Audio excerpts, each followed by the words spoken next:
Hello everyone, my name is Young Chung and welcome to the first video in my new series exploring issues at the intersection of artificial intelligence and law. I'm a PhD student who actually researched this area and sometimes publish my own articles, but I'm very interested in what other scholars are actually talking about, and also they sometimes give me more meaningful like insights, and also I don't really want to duplicate someone else's work if they already made a meaningful discussion, and so I want to find some like gap in the literature to situate my research more appropriately and more meaningfully. And also like sitting down at the table and reading through like 70 pages of article, it's not easy, still not easy. I've been doing this like for over 10 years if I include, I don't know, my high school years. It's been probably most of my life, but still it's very hard, and I think it's partially because of the today's like attention economy, and everybody is seeking my attention, and my phone is so tempting, and social media is full of some interesting stuff and memes, and so I can easily get distracted from this like deep in-depth like and in-depth like discourse in this literature, and so it's mentally taxing, so I needed some commitment like frame that I can rely on. So through this session, I'm actually relying on you as my commitment partner and hoping that this kind of paper series can give you some meaningful insights as much as it does to me. So yeah, and today's videos, it's my first series, and I was excited to read the news that one of very famous and young and insightful, and her podcast is amazing, and a new law professor at Stanford Law School. Her name is Evelyn Duick. She shared that there is a new alert for the new paper that she wrote something about the Meta Oversight Board. So Meta Oversight Board is making a decision about whether it is appropriate to take down users' content. So to my knowledge, they are assessing an individual case when the user was opposing to the content moderator's opinions hired by Facebook, or maybe Instagram too, but mainly Facebook. So it's probably like very appellate based, and also it's more about like political like matters and conflicts, and so some might disagree whether this is appropriate for the public or not, and so it's not probably very core issues regarding AI, but I have witnessed that a lot of discussions relate to AI regulation actually quite mirror very similar to social media legal arguments, so related to social media industry. And so I'm pretty sure we will like touch base like free speech and privacy and users autonomy and dignity and their own like self judgment about making their own decisions, and sort of in this article. And I am very interested in the effective governance system. Sam Altman at OpenAI has been proposing some regulatory governance system. I recall that he said we might need international organization of like atomic safety, so AIA, AIA. AI. I don't know. And so he thinks that we need some kind of that thing in the AI field, because AI can be as dangerous as atomic bomb. So we need to be very like cautious about ensuring the safety of AI. So that means that like nuclear energy and nuclear weapons are highly regulated by international forces, probably multi-stakeholder governance, being constituted of national governments, and so we might need that to this field as well. So and that kind of governance, like other than national government, but something flexible and more multi-stakeholder, many ones involved and who are differently situated and have different interests, it's always have some steering problems because you're not really solely responsible for the final outcome of the decision of the board or of the any types of organizations or associations. And so the board just sometimes cannot make the decision, or they cannot really represent fully like every individual like entity within that organization. And also like they can fight, they can argue who should pay more and who should pay more costs, or who should take more responsibilities. And so like traditional organizations like the national government or the corporation, the problem is easier because they can make their own decision like an individual human. So that's how the legal system works. But when it comes to like public-private partnerships, or like co-regulatory governance, self-regulatory governance, industry self-regulation, governance can be really problematic, sometimes almost like unsustainable.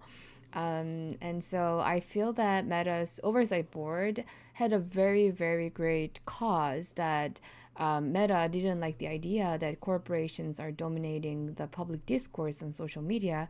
And Mark Zuckerberg said, we don't really need to have that authority. That's too heavy. Maybe that's not really desirable that like individual users are just give ever authority to the platform because they agree to terms and conditions. And so we want some justice here that everybody can agree to some extent. And so instead of corporate power, they wanted to create an independent organization called Oversight Board, which Meta's employees, like theoretically, do not have actually reach to an influence on their decisions. And so those independents probably create more legitimacy of their decisions, and then users can probably build more trust into Meta's system, instead of like algorithms just randomly pick out some hate speech and people cannot really agree that which is hate speech or not. And so this independent board will transparently make the decisions about difficult like questions, something about hate speech like terrorism content or religious content or animal like cruelty and or child sharing content and something like that. And so I am so excited that many scholars have been like looking at this difficult question, and so I will read through and while highlighting it. And I don't really plan to leave a memo in while streaming, but maybe I will do. But let's see. The abstract. The Meta Oversight Board is an audacious experiment in self-regulation by one of the world's most powerful corporations, set up to oversee one of the largest systems of speech regulation in history. In the few years since its establishment, the board has in some ways defied its many skeptics by becoming a consistent and accepted feature of academic and public discourse about content moderation. It has also achieved meaningful independence from Meta, shed light on the otherwise completely opaque process within the corporation. So here transparency is somewhat achieved, instantiated meaningful reforms to Meta's content moderation systems.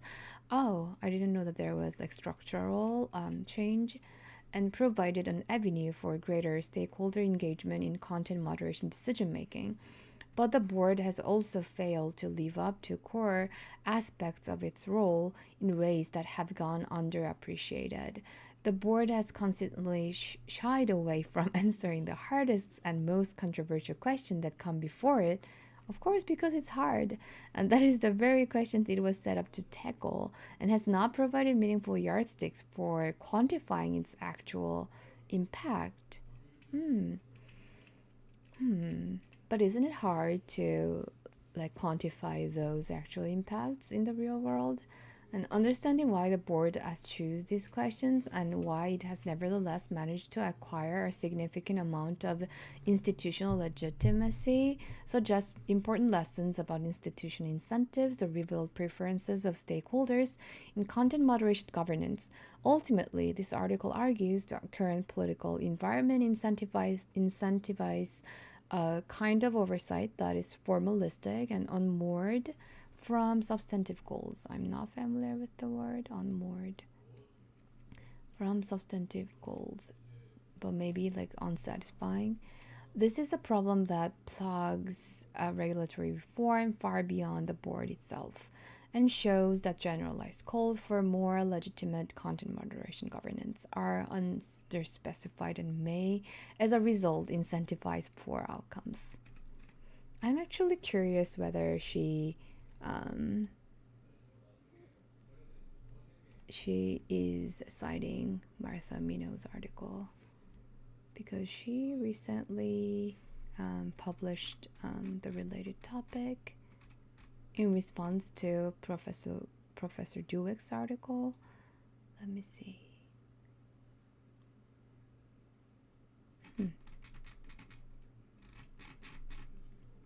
Yeah, this is the one that I wanted to say. Yeah.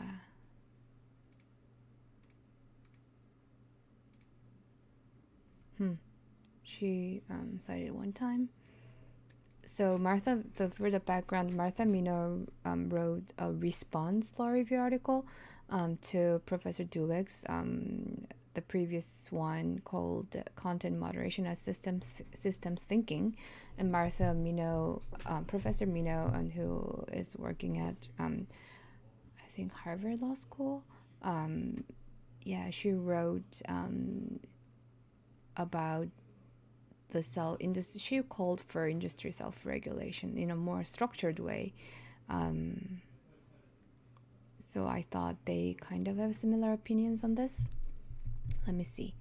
Over the past 3 years, a single institution has adjudicated whether the President of the United States should be able to use one of his preferred channels of communication with an audience of over 35 million people. But is it sure that it's a single adjudication? Single institution? How much weight should be given the UK Metropolitan Police's assessments? Oh, like if she enumerates like multiple incidences, maybe that's right.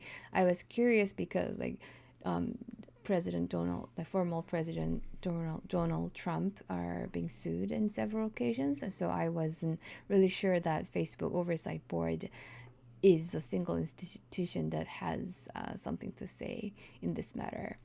Whether COVID-19 misinformation should be suppressed online, and how to deal with inflammatory and threatening statements from the Prime Minister of Cambodia. Oh, the same institution has decided disputes that touch on some of the world's most contentious subjects, from conflicts between Israel and Palestine, the invasion of Ukraine, and the pervasiveness of gender-based violence. So she'll declare that it has done so despite complete lack of formal legal authority. But can it say that? Because I'm pretty sure they have some corporate internal like rules, policies. This cannot be said as a form of formal legal authority. The legal authority indicates the government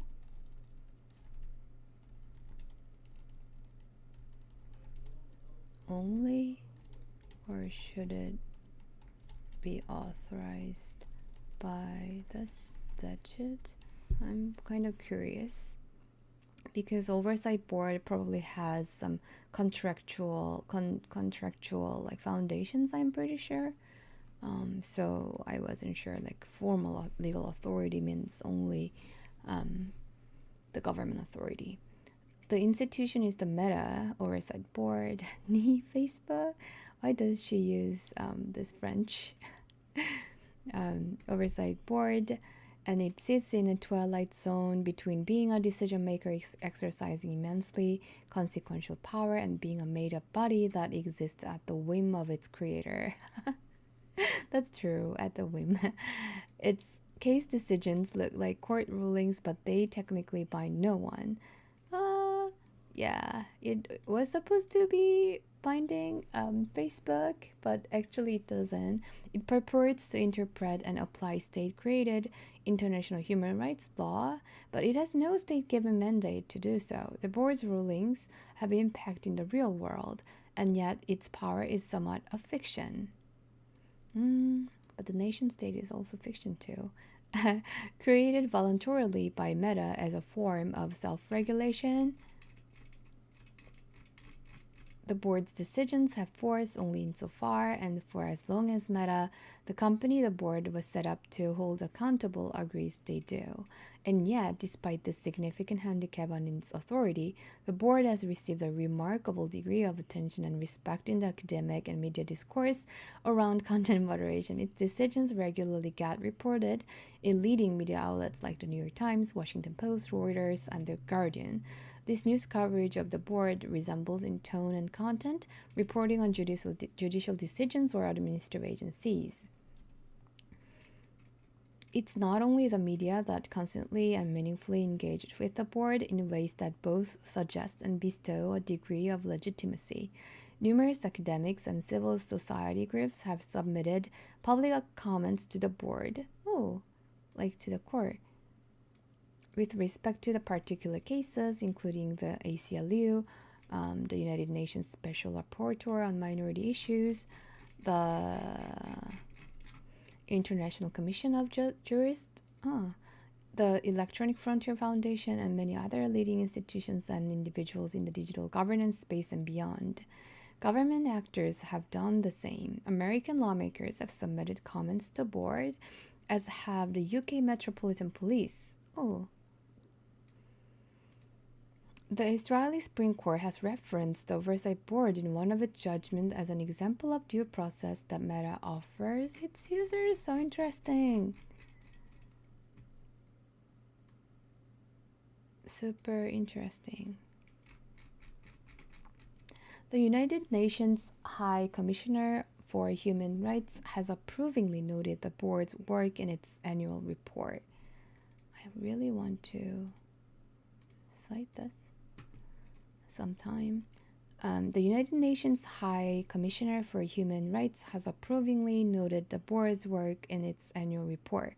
The board has also established the academic cachet.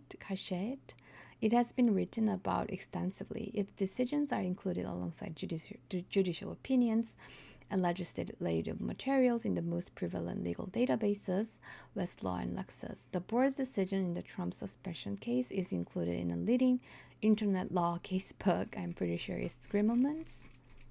Yes. And another opinion has even been the subject of a case note in the Harvard Law Review.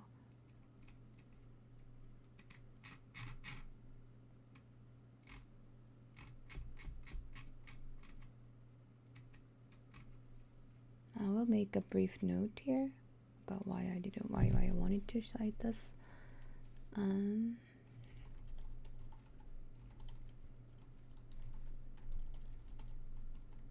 Courts may respect the company's care of company's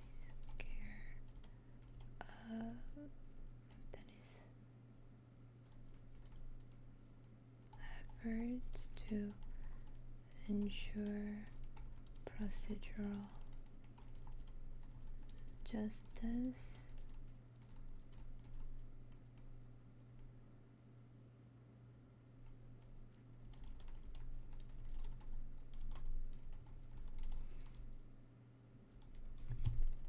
This case serves as an example that courts may respect.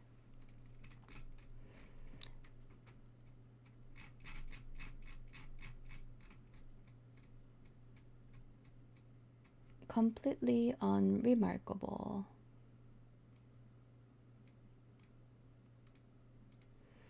It's important to underline for readers from that future that this was far from inevitable when the board was created.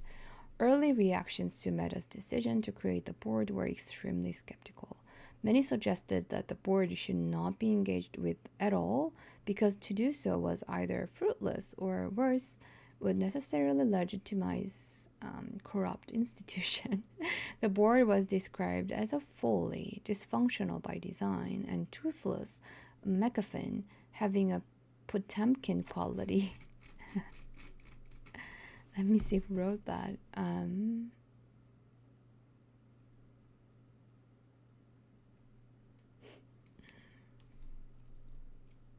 Okay, I cannot really understand their names, recognize their names, and many other similar things in print, and probably some much worse off the record. Such skepticism is not surprising. The board was the unilateral creation of a corporate, profit-driven entity and was given a narrowly defined remit and no coercive legal power. These are not typically the characteristics that inspire unmitigated confidence or widespread public respect for a decision-making authority.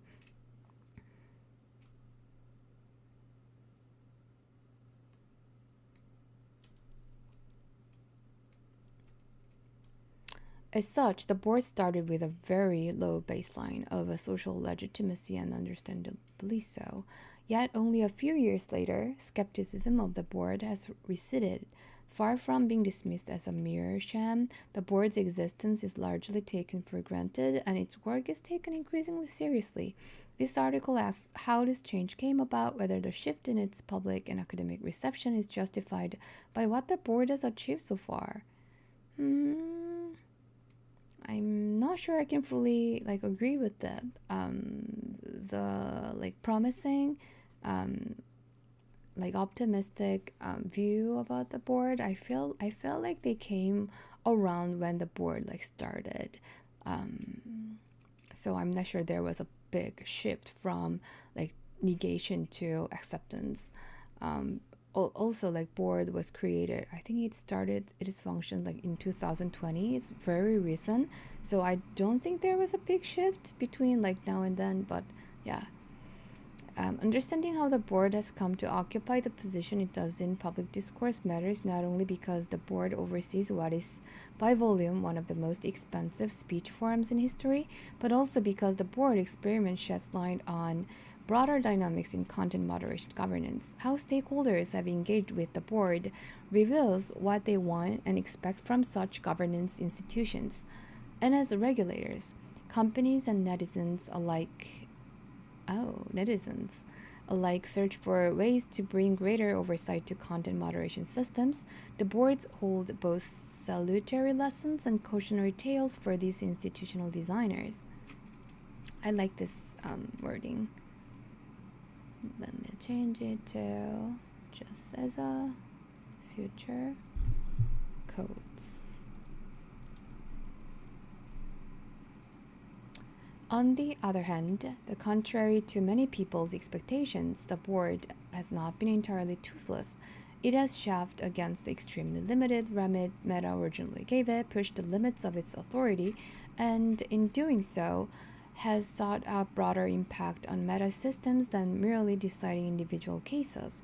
It has, as a result, brought about meaningful reforms at Meta, some of which civil society and activists had been seeking for years to no avail.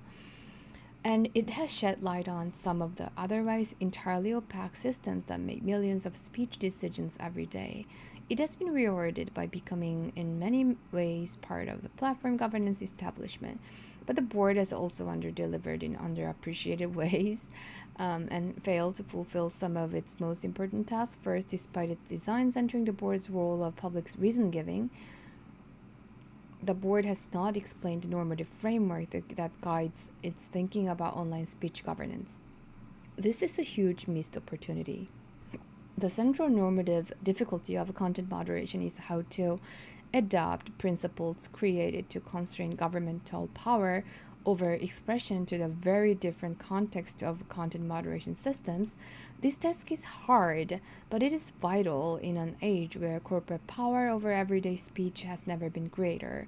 There is little in modern public discourse that is not affected by the decisions that platforms make. Everything is a content moderation problem, thus developing a normative foundation for speech rights that goes beyond protection from governmental interference is essentially free speech principles are to be made meaningful in the platform era.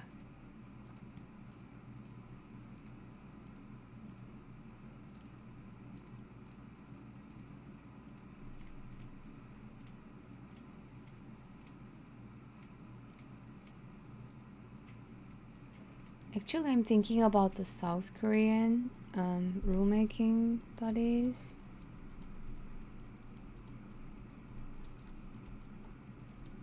Have done this rule. Post.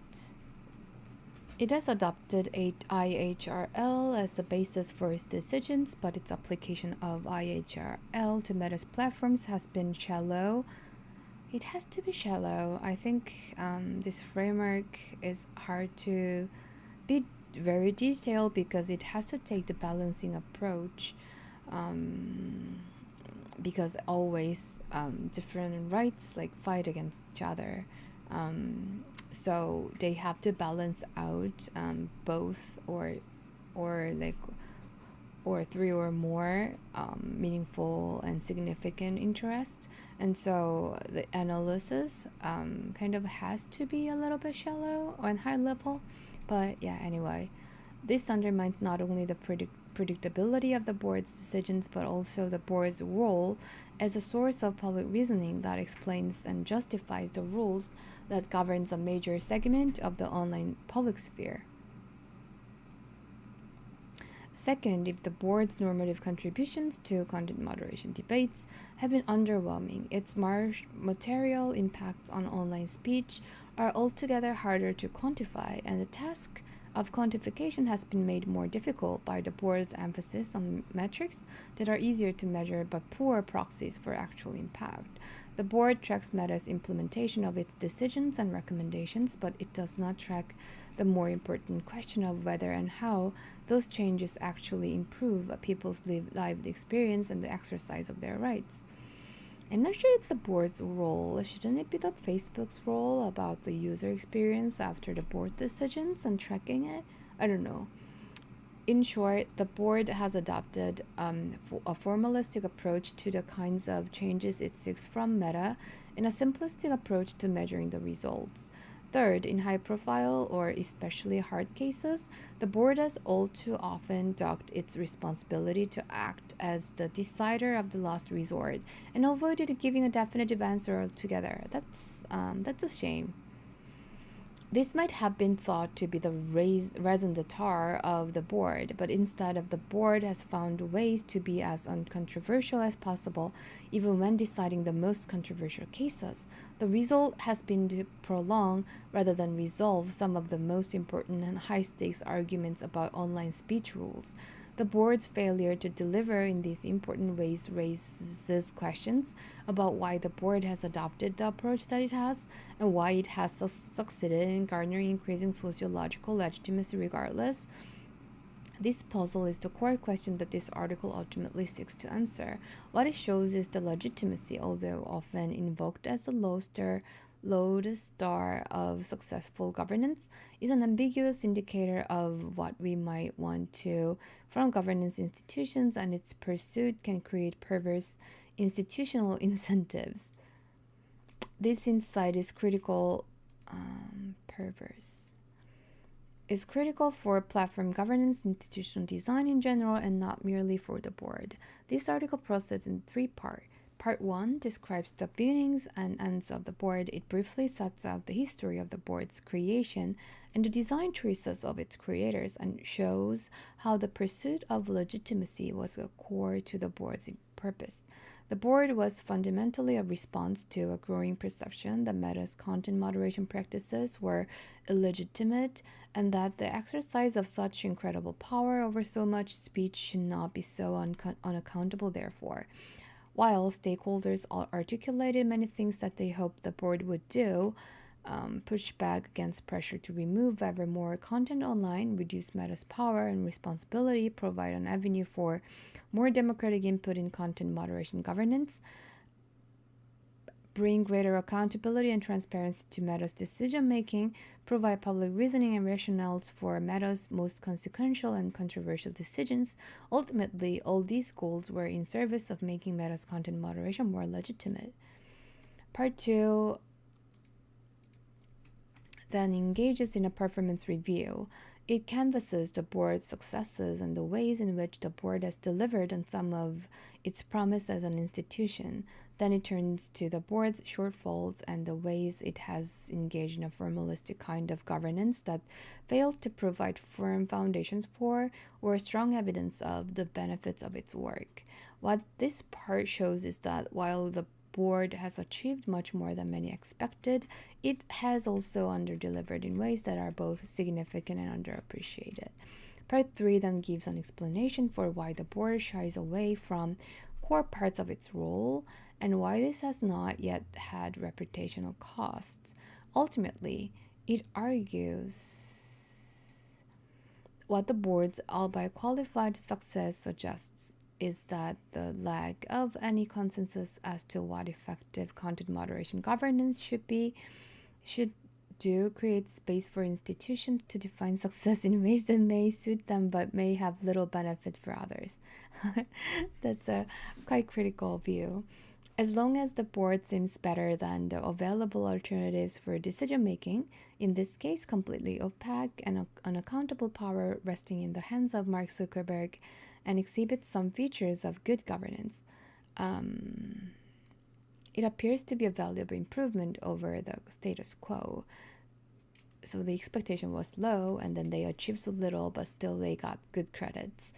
Indeed, it is an improvement, but that is a low bar, and we should demand more from the institutions that oversee some of the most important and definitely the most expensive speech forums in history.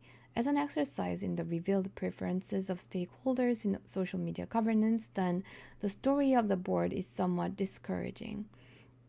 While the board has had some successes, ultimately it has so far carried out a form of governance that prioritizes form over substance.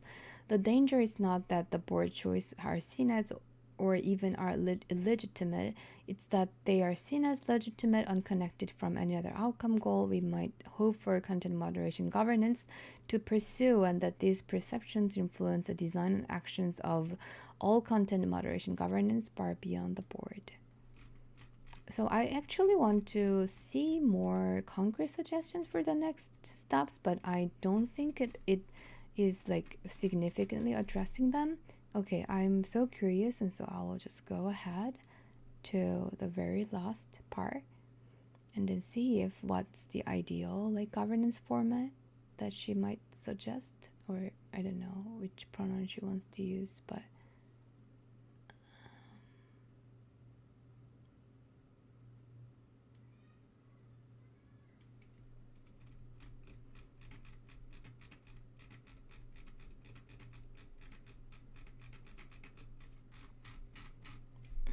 this is a long intro.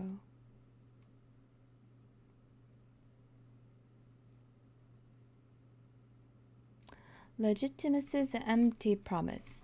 The story of the board's success is therefore complicated, and this part argues ultimately suggests that the pursuit of sociological legitimacy for its own sake creates perverse incentives. Legitimacy lacks substantive content.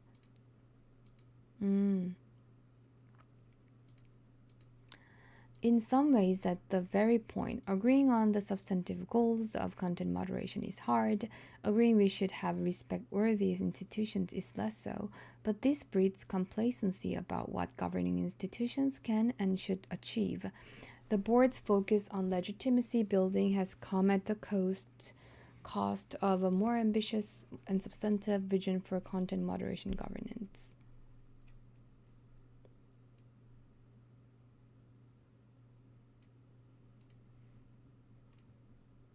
The positive version of the story is that the board has attained far more public attention and acceptance than many expected. For Meta and the board, this is an indisputable win. Meta's creation of the board and outsourcing of certain kinds of authority evinces Meta's belief that re-establishing public trust was more important to its business than any particular content moderation decision or rule.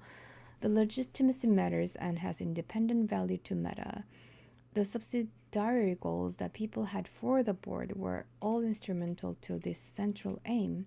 But for the rest of us, the sociological legitimacy of the board, indeed of any platform governance institution, should depend on the achievement of other ends, not be an end in and of itself. And here, the story is more complicated. The previous part showed that while the board has unquestionably brought some benefits, it has also neglected core aspects of its role. Why has the board neglected this task? It seems hard to make sense of. Answering difficult normative questions was the reason the board was created, and the board was designed with this task in mind. The board is not made up of data scientists or engineers, and it does not perform ongoing audits of meta systems. It is comprised of scholars, judges, human rights activists. That is the kind of people who are better placed to opine on the normative problems of content moderation rather than its technical challenges. And yet, the board has eschewed this kind of theory almost entirely. At the same time, the board has hardly forsaken theory in the interest of a more practical, empirically grounded approach. The board does not define, let alone measure, its goals in concrete terms, and despite all the big talk about helping Meta answer some of the most difficult questions around freedom of expression online, often the board dodges clear answers in the most fraught cases. This part argues that these choices, initially baffling, make sense once the board is understood as a political actor responding to its political environment. Understanding this political environment is important for debates far beyond Meta and the board. The board, of course, matters on its own terms. Billions of people use Meta's products, and the company makes millions of speech decisions every hour. A mechanism to bring transparency and accountability to this expansive global system of speech regulation is presumptively important. And this is all the more true given Meta and the board's ambitions to grow the board's oversight and influence. Board members have from its earliest days that they hope the project can expand and ultimately include reviewing content moderation decisions from platforms beyond Meta's. Really interesting. Interesting. Yeah, multi-stakeholder thing. Professor Thomas Kadri has carefully documented the ways Meta and board have made their more expansive vision for the institution clear. Both have pushed for the board to become a frame of reference for excellence in content moderation governance across the industry. Interesting.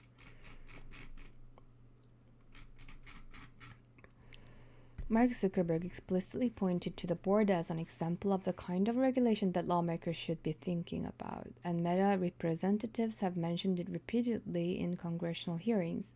Meta's website proclaims the hope that the board can serve as a model for the future of content governance across our industry. The board has made it clear that it is interested in working with companies that share our belief that I think that's a typo, transparent and accountable content governance overseen by independent bodies is an essential part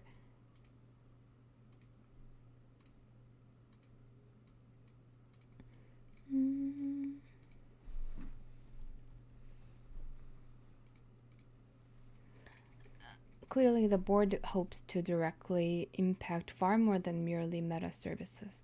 But perhaps more fundamentally, the lessons of the board experiment matter because debates around the board provide a kind of microcosm through which broader debates about content moderation can be examined. The increasing public, academic, and civil society acceptance of and engagement with the board reveals something important about the broader political environment in which the board operates. And importantly, the political incentives to which the board is responding will also exist for any content moderation governance institution. What the board experiment shows is that legitimacy can be won through the presence of formalistic indicia, including the appearance of reasoning, consultation, or certain other elements of due process.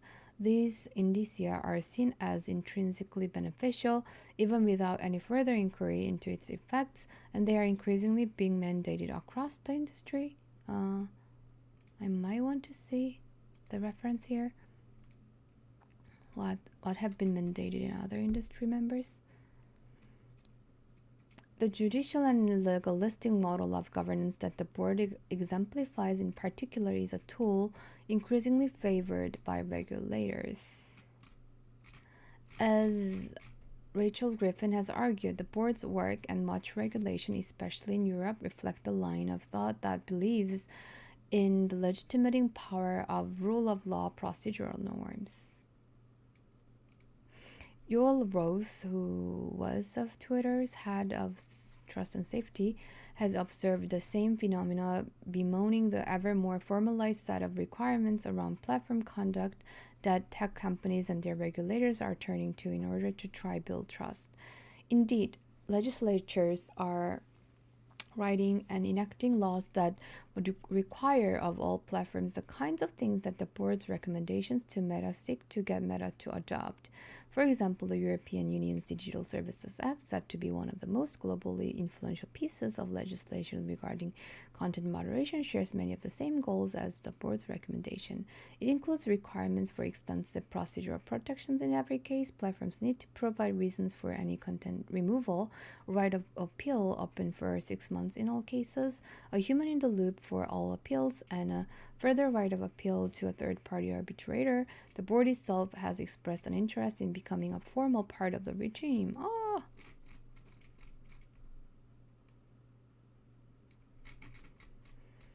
Laws in Texas and Florida similarly require individual notice, appeal, and reasons. The Irish government commissioned an expert group to advise on the feasibility of establishing an individual appeals and complaints mechanisms for platform content decisions, and that group recommended such as a mechanism be established.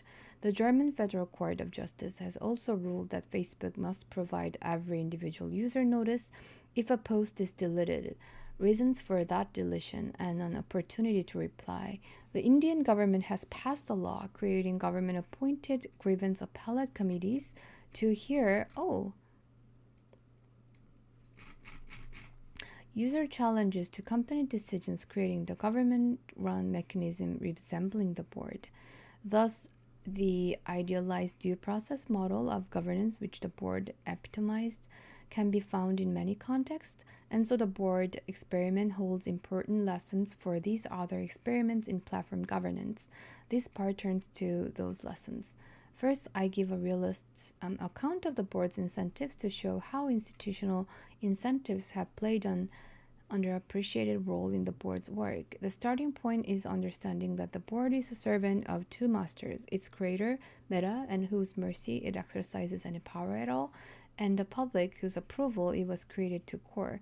The board's precarious status depends on it walking a tightrope between these two sets of interests. The board's decisions are therefore never simply a judgment about the merits of an individual case. They are always, consciously or not, also political judgment of how best to manage the often conflicting interests of these stakeholders.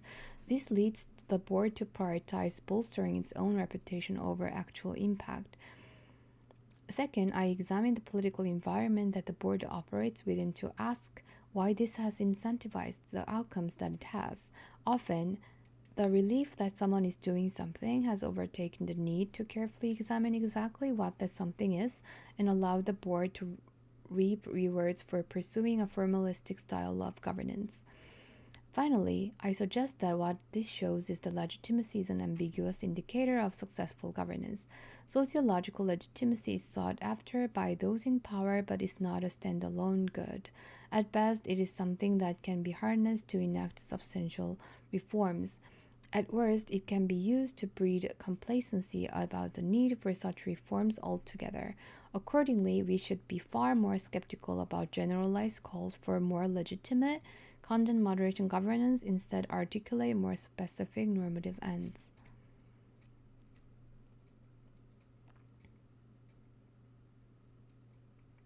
The importance of institutional incentives. The board's institutional incentives have played an underappreciated role in dictating the board's work and tempering its material impact. For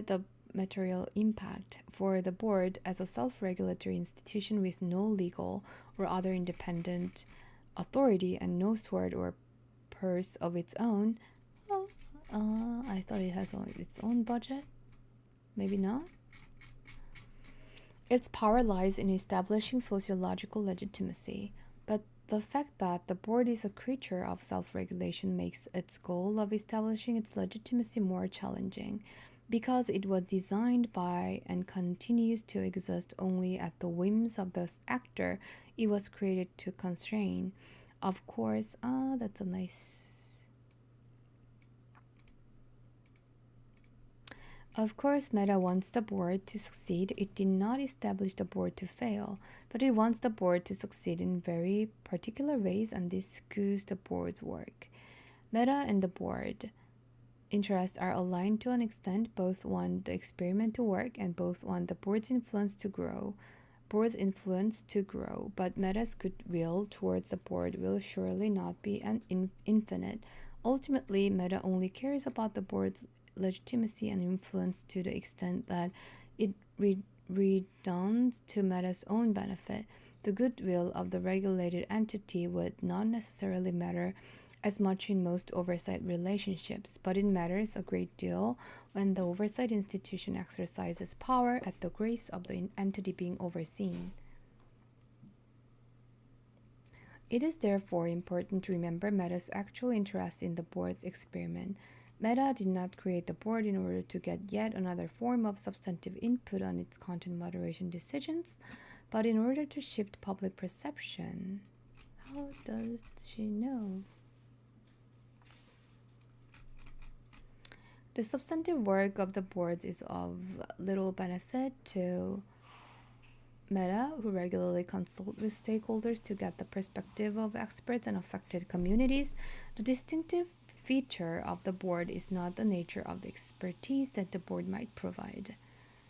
Okay, I haven't done yet, but I actually have to leave because it's too late. But it was a pleasant read, and I think I might need to recap for this article tomorrow, and we'll keep doing with the part 1 and 2 and 3 and conclusion. But yeah, it was really nice to see you. And if you have any recommendation for the paper you want me to read, and I will